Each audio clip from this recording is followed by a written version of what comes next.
भारत में मुसलमानों के कत्लेआम की खुला साजिश, और साजिश तो कहते हैं कि छुपकर हो भाई, बंद कमरे में हो। यहां तो कत्लेआम का ऐलान किया जा रहा है कि मुसलमानों को गोली मारो।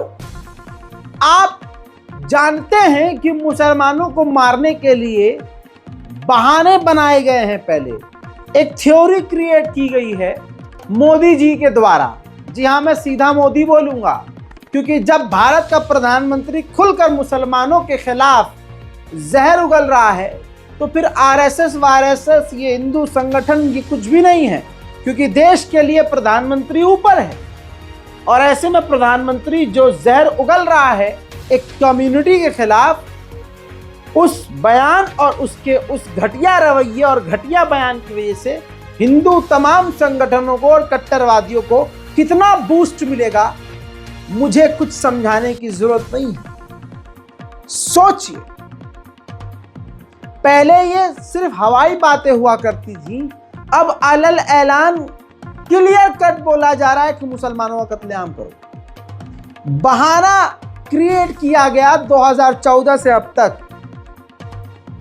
गौकशी, गौ रक्षा दल, माता रक्षा दल, और फिर वो लव जिहाद, लैंड जिहाद, खाना जिहाद।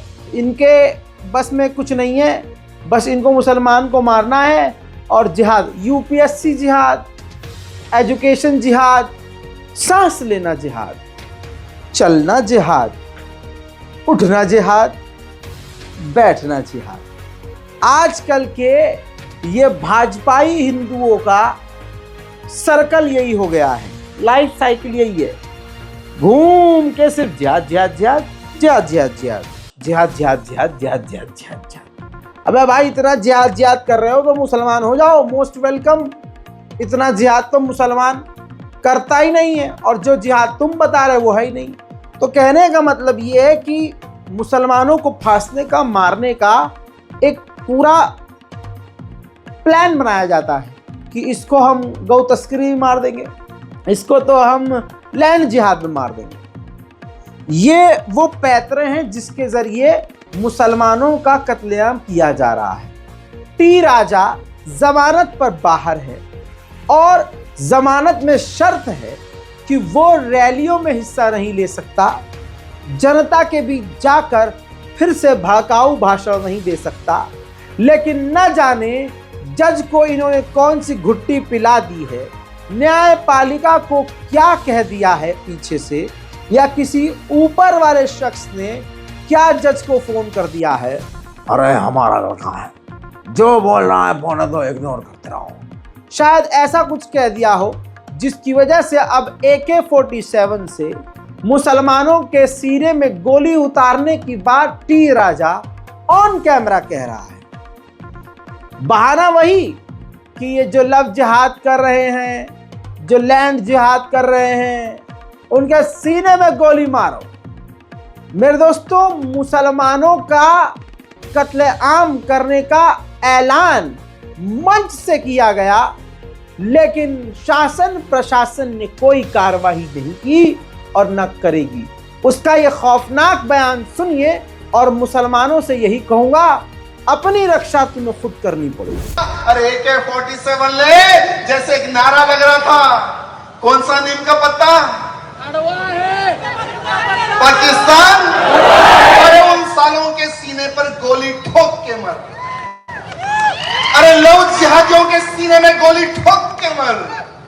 अरे जो धर्मांतरण करने आता है, हिंदुओं को सर्वनाश करने आता है, उन सालों के सीने में गोली ठोक के मर। अरे अगर मरना है तो तुझे ऐसी मौत मर, वो रास्ता बताने वाला, धर्म का ज्ञान देने वाला राष्ट्रीय स्वयंसेवक संघ है। मेरे मित्रों, भारत देश 2025-26 के बाद में हिंदू राष्ट्र की ओर बढ़ेगा, और जब हिंदू राष्ट्र की ओर हमारा भारत बढ़ेगा तो हिंदुओं पर हमले होंगे। तो क्या आज का हिंदू मार खाने वाला है? अगर मार नहीं खाना है तो शस्त्र विद्या सीखो मेरे मित्रों, अपने बच्चों को शस्त्र विद्या सिखाओ। गया है नेपाल में लव जिहाद के नाम पर हिंदू बहन बेटियों को उठाकर ले जा रहे हैं। मंदिर जाने वाले पंडितों पर हमले हो रहे हैं। सरकार हो या पुलिस हो, लव जिहादियों के सपोर्ट में खड़ी हुई है। अरे जो पुण्य क्षेत्र है नेपाल, पशुपतिनाथ का मंदिर है, वहां पर गौ माताओं की हत्या आजू बाजू हो रही है। तो इसलिए कह रहा हूं, वो गति, वो समय अगर हमारे पास नहीं आने देना है तो जितने फोन पर कांटेक्ट है, काम स्टार्ट करो यार। अरे हमारे बाला साहब जी के पास में एक मीडिया का एक मित्र चले गया, पूछा कि बाला साहब जी आपको राजनीति में इंटरेस्ट है क्या? बाला साहब बोले हमें कोई इंटरेस्ट नहीं है। अरे नहीं, सपोज अगर आपको भारत का प्रधानमंत्री बना दे तो आप क्या करोगे? सबसे पहले लाडों को ठोकूंगा। कश्मीर से लेकर कन्याकुमारी तक जो भी आतंकवादी रहेगा उस पर गुनाह बिना मैं दाखिल नहीं करूंगा, डायरेक्ट सीने पे गोली मारूंगा। बोलने वाले कौन? अरे जब अमरनाथ यात्रा रुकी थी तो यही मुंबई के एयरपोर्ट पे एक भी हज यात्रा के लिए प्लेन नहीं उड़ा था। ये काम करने वाले कौन? वो बनो यार, जब हम उनको आदर्श ले सकते हैं तो तुम कह नहीं। अरे जो डर गए डरो मत जीवन में कि ये व्हाइट टोपी वालों के भरोसे आप ना रहे। इनको अगर आप कितनी भी सब्सिडी दे दे, अगर इनको आप कितना भी चावल दे दे, अगर आप कितना भी इनको घर बना के दे दे, इनके हाथ में जो चाकू है ना, वो पीछे से भोगने की ही इनकी आदत है। आपको कभी वो सपोर्ट नहीं करने वाले। इसलिए मैं निवेदन करना चाहता हूं कि मुख्यमंत्री जी उठाओ दांडे, अभी महाराष्ट्र सुरक्षित रहेगा। हमारे भारत में हिंदुओं की संख्या 8% कम हो चुकी है। क्यों? क्योंकि हमारी जो सोच है ना, पहले थी हम दो हमारे दो, अब हम दो हमारा एक। इसमें हमारी संख्या कम हो गई है। भारत में 8% यानी बहुत बड़ी बात है। अरे जब हमारा भारत देश आजाद हुआ 1947 में मेरे मित्रों, पूरे भारत में यानी पाकिस्तान बांग्लादेश को मिलाकर पूरे भारत में मुसलमानों की संख्या सिर्फ 2 करोड़ थी। कितने? और हिंदुओं की संख्या 35 करोड़ थी वो समय पर। और आज हिंदुओं की संख्या 85 करोड़ है और वही मुसलमानों की संख्या 40 करोड़ है। जब ग्लोबल का सर्वे आया तो 43% मुसलमानों की जनसंख्या पूरे भारत में बढ़ चुकी है। कितने परसेंट? लव जिहाद का प्लान समझ में आ रहा है? थोड़ा थोड़ा समझ में आ रहा है। यही सोचिए मोदी की है। बस समझ लीजिए कि मोदी बोल नहीं रहे, लेकिन असल में टी राजा जो बोल रहा है, ये सोच मोदी जी की ही है। क्योंकि जिस तरह से भाजपा बौखलाई हुई है, बुरे दिन उनको शायद नजर आ रहे हैं, जिसकी वजह से मोदी जी अब अल्पसंख्यकों के खिलाफ लगातार बयान दे रहे हैं। इतना खतरनाक बयान। लेकिन सोच के देखिए, हमारा अगर कोई मुसलमान नेता इस लेवल की बात कर दे तो उसकी साथ आने वाली पुश्तें जेल में सड़ेंगी और वो तो खुद भी सड़ेगा। और पता नहीं अलकायदा और फलाना का डायदा, पता नहीं कौन कौन से आतंकी संगठन से उस मुसलमान का नाम जोड़ दिया जाएगा। यह हकीकत है। लेकिन जरा ध्यान दीजिए, हमारे सलमान अजहरी साहब ने सिर्फ एक शेर पढ़ा और वो शेर वाला शेर नहीं था, वो तो सिर्फ सुनाने वाला शेर था। लेकिन उस सुनाने वाले शेर से ही उनकी इतनी इतने छेद हो गए कि पूरी छन्नी की तरह पिछवाड़े से गू निकलने लगा। और अब तक सलमान अजहरी जेल के अंदर है। मुफ्ती सलमान अजहरी ने देश विरोधी कोई बात नहीं की। टी राजा का बयान आपने सुना। सोचिए, जब यह बयान नॉर्मल है तो एक शेर नॉर्मल क्यों नहीं?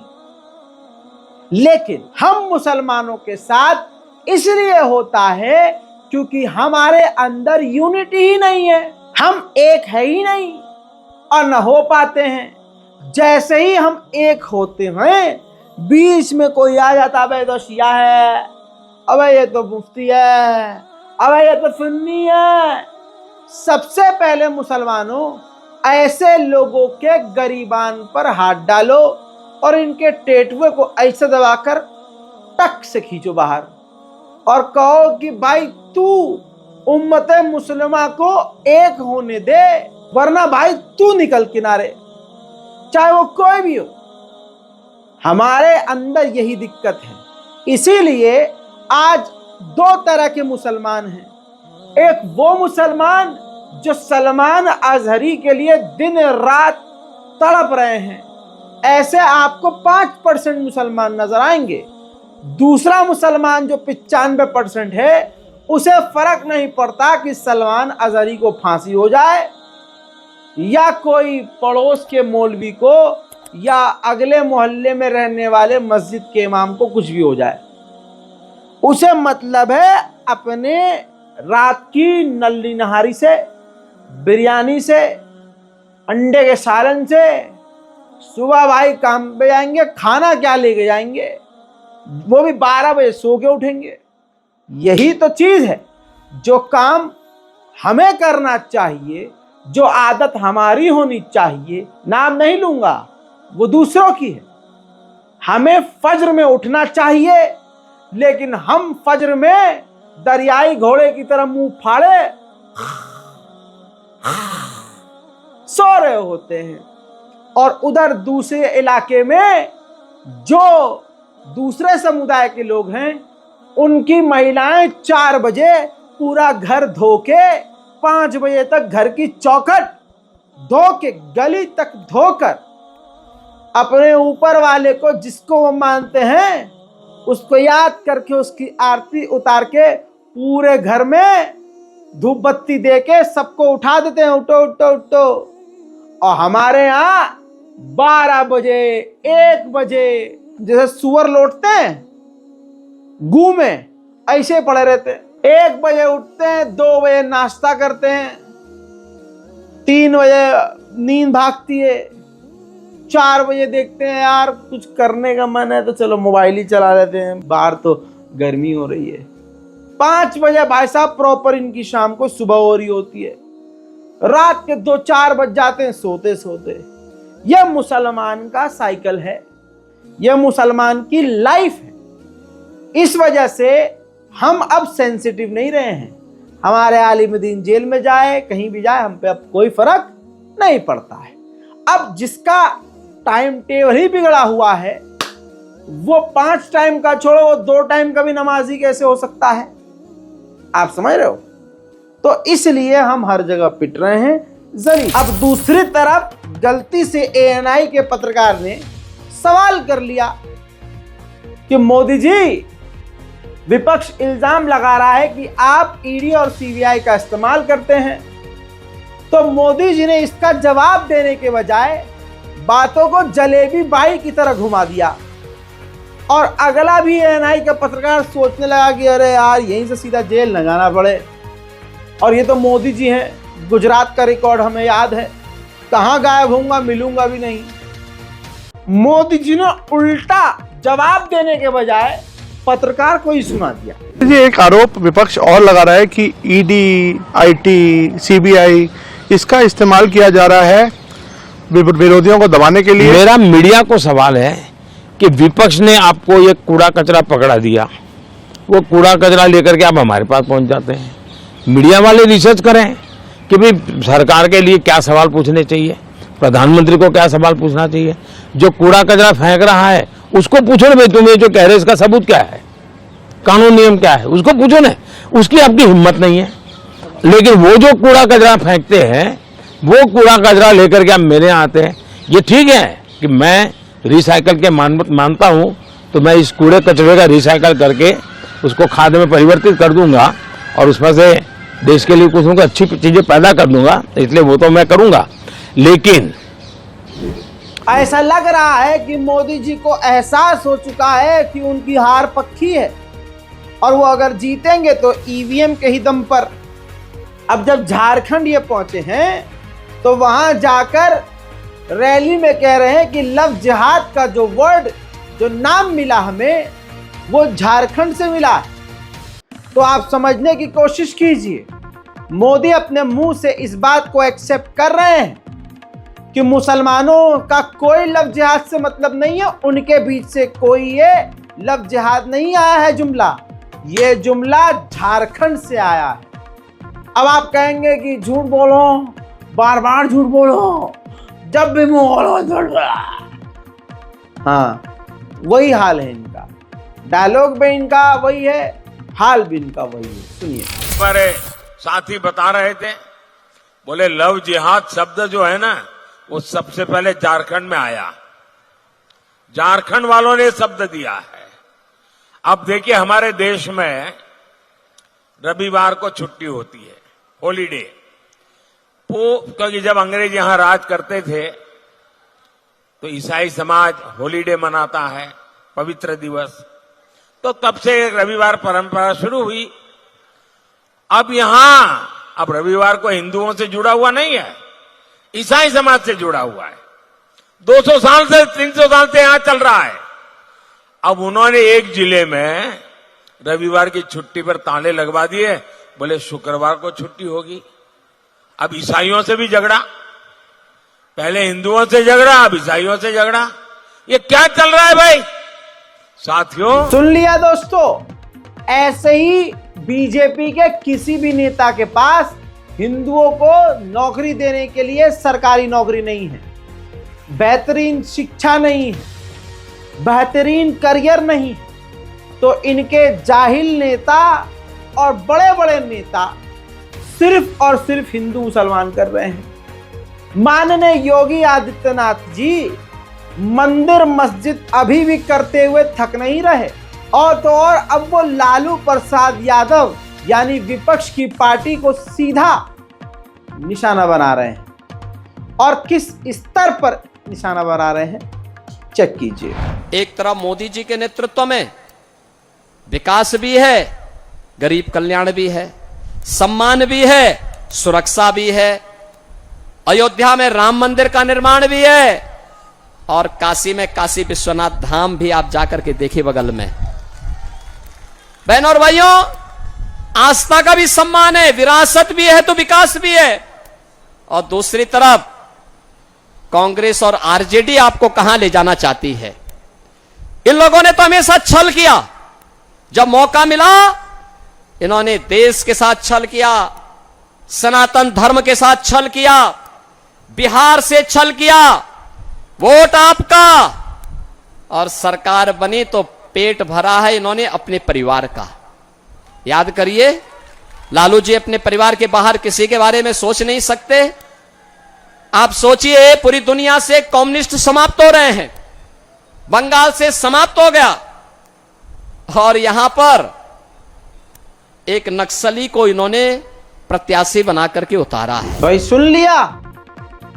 अब सोचिए इस्लामोफोबिया भारत में कितना है और झूठ का बोलबाला कितना है। उधर केजरीवाल के वकीलों ने अर्जी डाली थी कि बेल का जो टाइम है, जमानत का जो कुछ वक्त के लिए मिली है, उसका जो टाइम है केजरीवाल का, वो थोड़ा और बढ़ा दिया जाए। सुप्रीम कोर्ट ने उस अपील को खारिज कर दिया है। आप समझ रहे हो, मतलब विपक्ष खत्म, बोलने का भी अधिकार नहीं। दी एंड।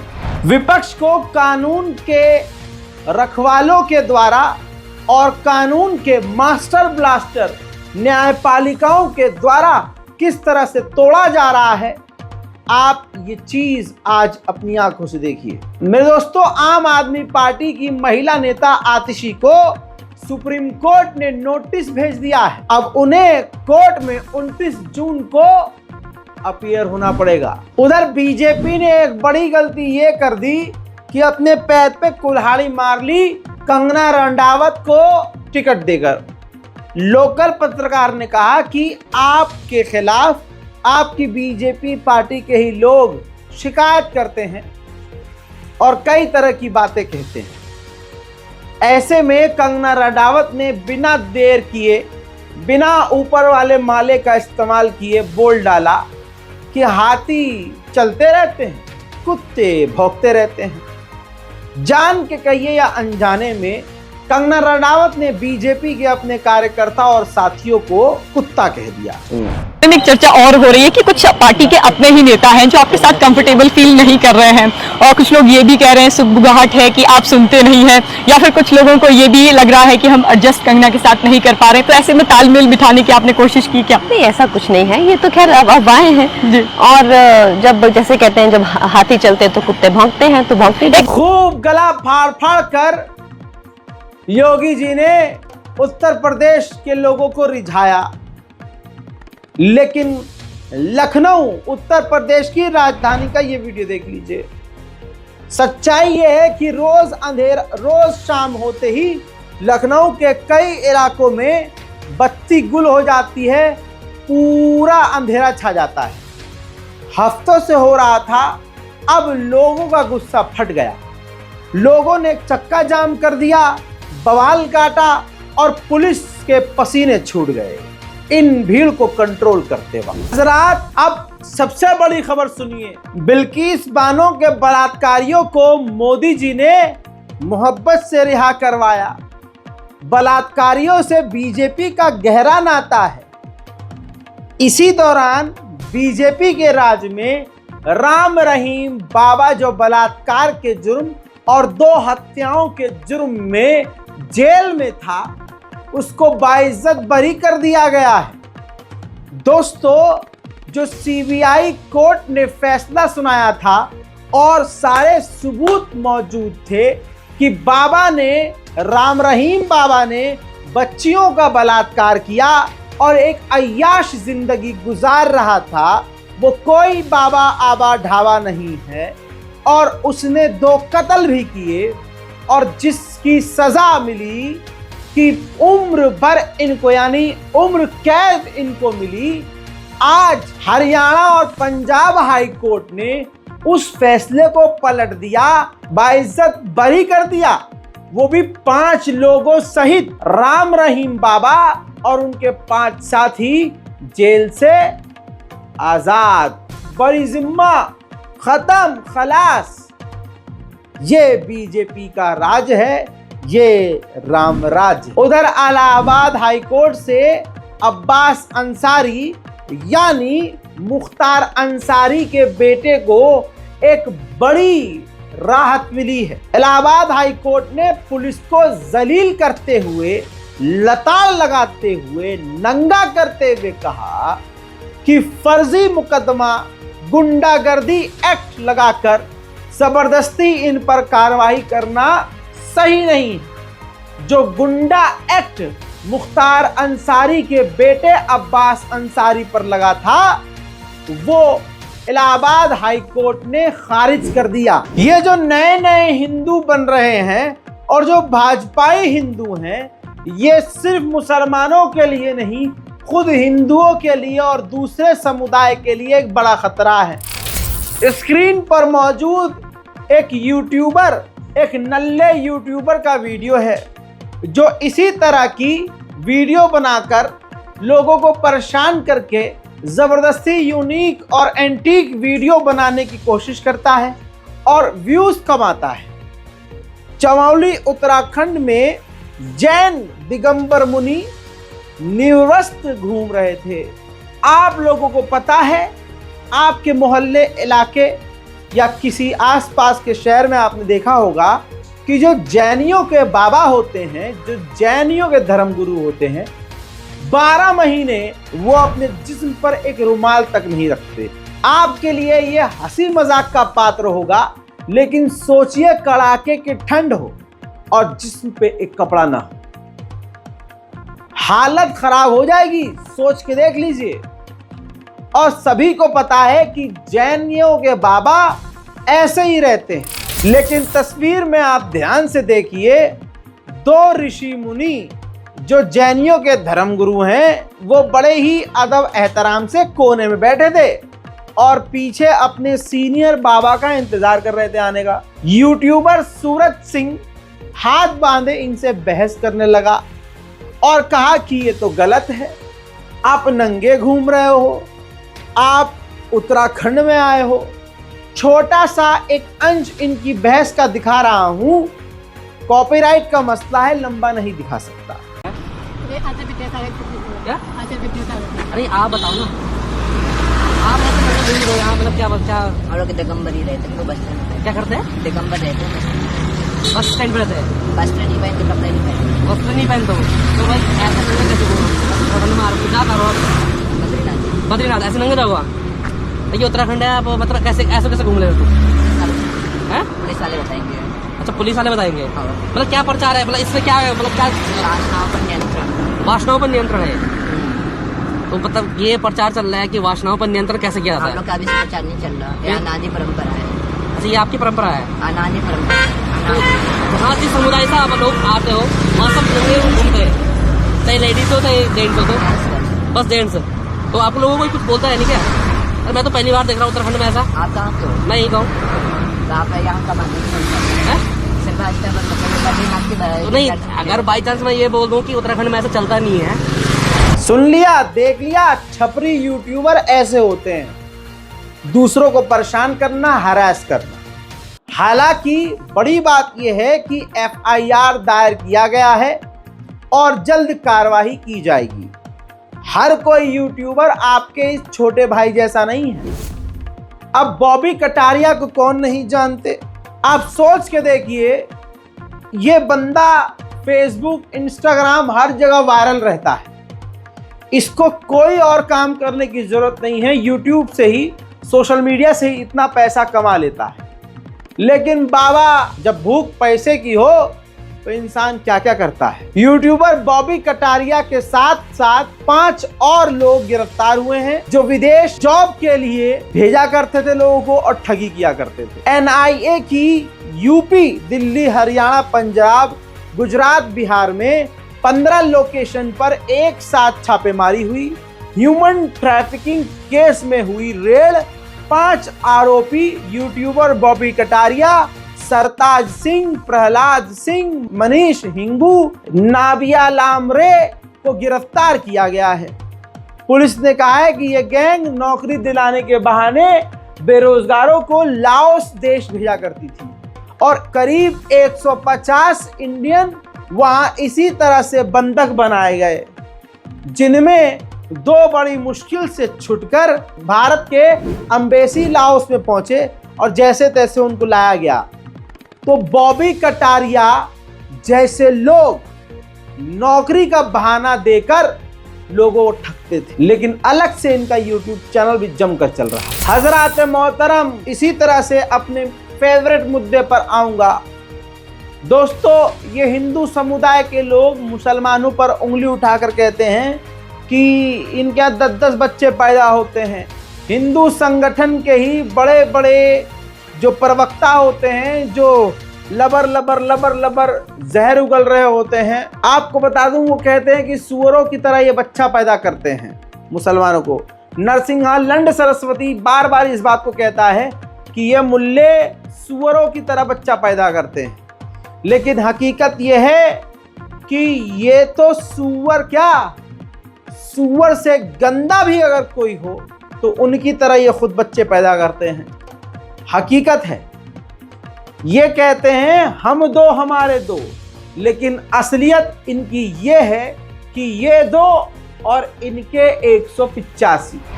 राजस्थान का ये मामला आपके सामने है, ये तस्वीर देख लीजिए। लोकल रिपोर्टर ने पूरी रिपोर्ट बनाई जिसमें हिंदू इस परिवार के हम 2 हमारे 2 वाला फॉर्मूला नहीं है, ये पूरा जिला है। हम 2 और हमारे 185। इस लोकल रिपोर्टर के रिपोर्ट का कुछ अंश आपकी दिली तसल्ली के लिए दिखा देता हूं। हाँ जी, क्या नाम हुआ आपका? मोहनलाल। कितने परिवार है आपके? ये परिवार तो भाई 185 है ही। 185। आप इस परिवार के मुखिया हैं? अरे मुखिया तो भगवान है, मुखिया तो कितना भगवान। तक पढ़ाई किया आपने? अरे तीसरी तक। तीसरी तक।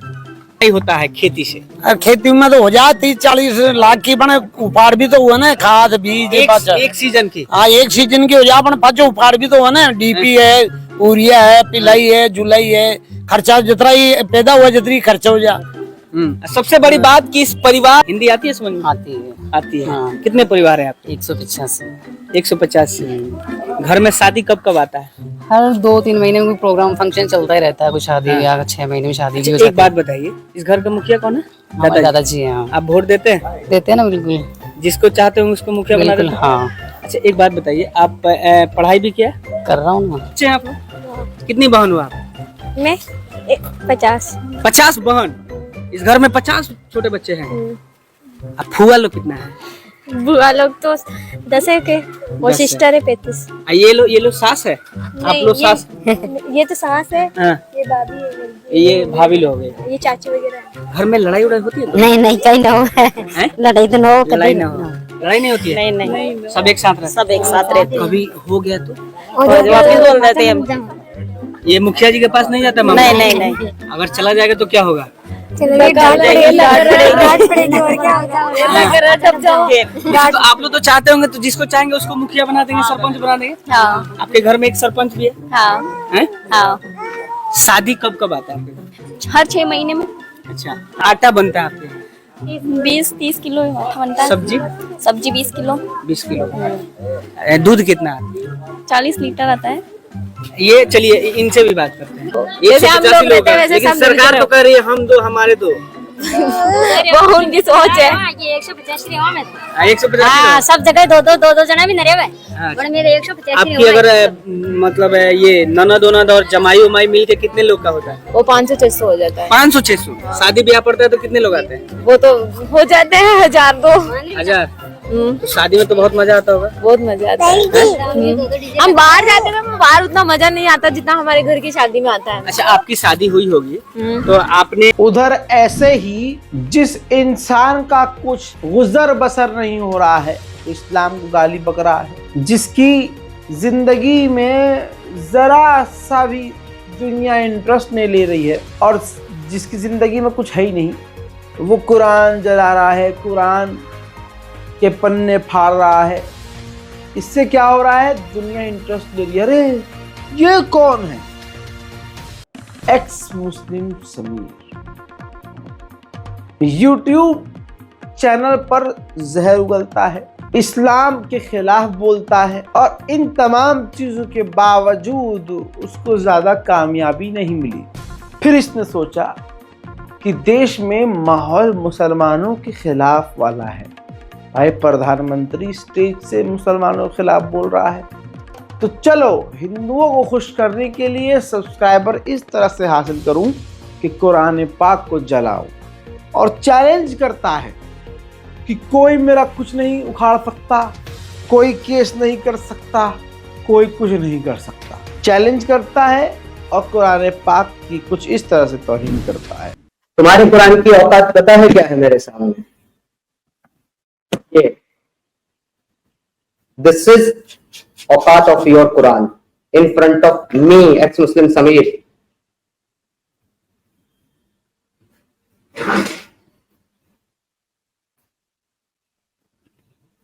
तुम्हारा अल्लाह कहता है ना, इन्ना नहनु नज्जलना व इन्ना लहू लहाफिजून। लेकर हिफाजत, लेकर हिफाजत, जितनी हिफाजत करनी है कर। मैं तेरी कुरान जला रहा हूं और मैं तेरी कुरान फाड़ रहा हूं, ये ले कर मुझसे हिफाजत इसकी।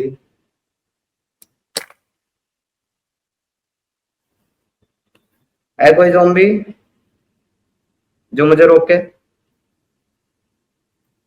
जाओ करो जिस मर्जी कोर्ट में जाके केस करना है। हजरात मोहतरम, जिस तरह से ये चैलेंज कर रहा है कि जाओ केस करो, मेरे दोस्तों ऐसा लग रहा है कि इसके पास इस बात की कंफर्मेशन है कि बेटा तुम करो जो करना है, गिरफ्तार तुम नहीं होगे।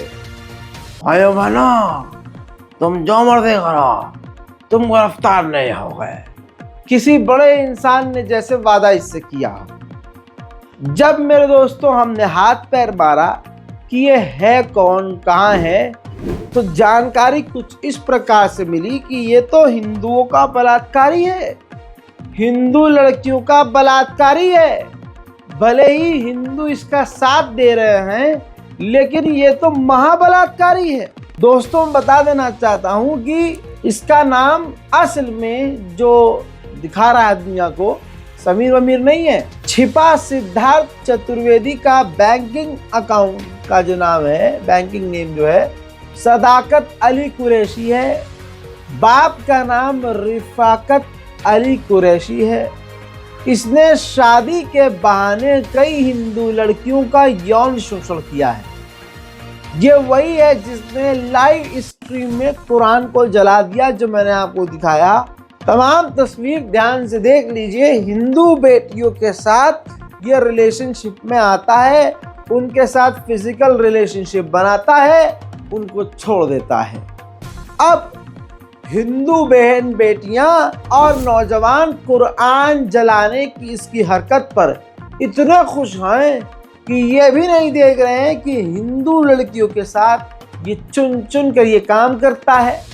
लेकिन ऐसा लग रहा है, अब हिंदू समुदाय के लोग सोच रहे होंगे ये तो इनाम है, हमारी बहन बेटियों के साथ ये कर रहा है, ये तो वो तो इनाम समझो इसके लिए अब, क्योंकि ये तो कुरान जला रहा है ना भाई।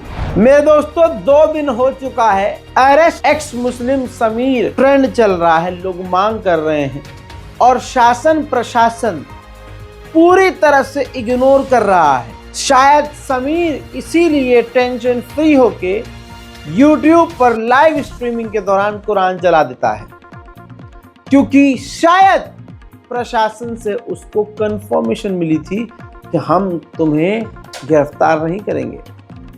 मेरे दोस्तों, हरिद्वार में रहने वाला ये शख्स बताया जा रहा है कि यह हरिद्वार में रहकर ये सारे कांड कर रहा है। मेरे दोस्तों, मुसलमान जिंदा कुछ है भारत में, कुछ मुट्ठी भर। वहीं हरिद्वार में रहने वाले कुछ मुस्लिम समुदाय के लोग उठते हैं, जिला कार्यालय पहुंचते हैं और गिरफ्तारी की पूरी मांग, पूरा ज्ञापन प्रशासन को सौंपते हैं। चलो, सिद्धार्थ चतुर्वेदी ने जो कुरान की तौहीन की है और इस्लाम धर्म के बारे में गलत टिप्पणियां की हैं, उस मामले को लेकर आज एसएसपी दफ्तर में हम लोग आए हैं और प्रशासन के आश्वासन के बाद उन्हें 3 दिन का समय दिया गया है इस मामले की जांच करने के लिए। जांच करने के बाद जब ये आइडेंटिफाई कर लिया जाएगा कि ये मामला कहाँ का है, उसने कहाँ बैठकर ये वीडियो अपलोड किया है, बनाया है, उसके बाद में वैधानिक कार्रवाई अमल में लाई जाएगी। आप सभी लोग संयम बनाए रखें और तब तक हमारे साथ। मेरे दोस्तों, प्रशासन बड़ी चालाकी से उस एक्स मुस्लिम को बचा रहा है। ध्यान से इस देहरादून पुलिस के ट्वीट को देखिए।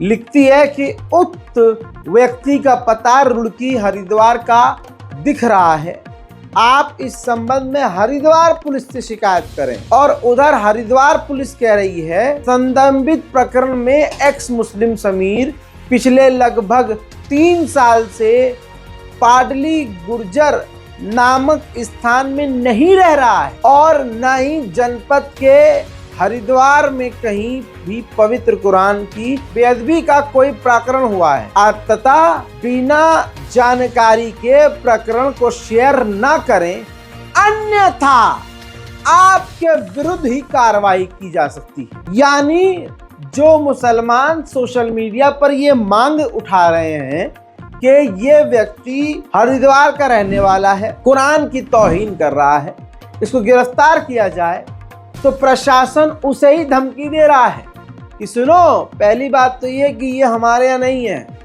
दूसरा, बिना जानकारी लिखे अगर वीडियो शेयर करोगे तो तुम पर ही कार्रवाई करेंगे।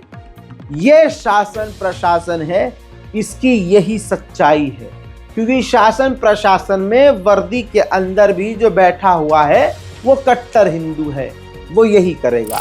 ये एक्स मुस्लिम जैसे कुत्ते की नस्ल के हैवान आते हैं और जाते हैं, लेकिन अभी तक जो एक्स मुस्लिम गिरफ्तार नहीं हुआ है उसकी वजह सिर्फ मुसलमान है। क्या जिम्मेदारी सिर्फ हरिद्वार के मुसलमानों की थी? काहे के नमाजी हो तुम?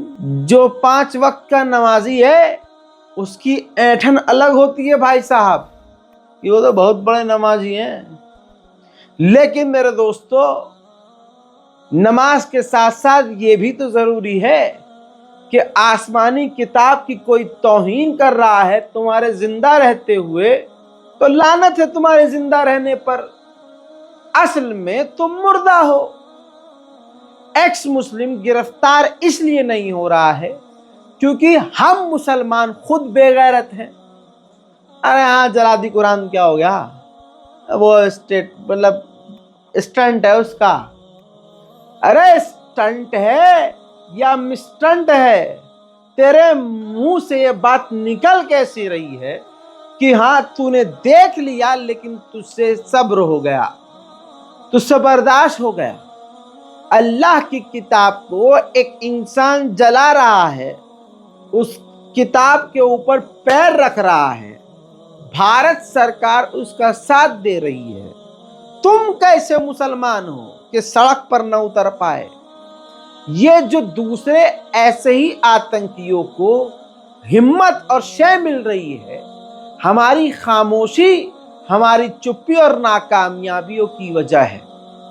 वरना एक्स मुस्लिम जैसे लोग 30 मिनट के अंदर गिरफ्तार हो। मुझे पूरा यकीन है कि आप सोशल मीडिया पर इस रिपोर्ट को शेयर करेंगे और जब तक एक्स मुस्लिम गिरफ्तार नहीं होगा, लिखते रहेंगे, आवाज उठाते रहेंगे और दुआओं में हमें याद रखेंगे।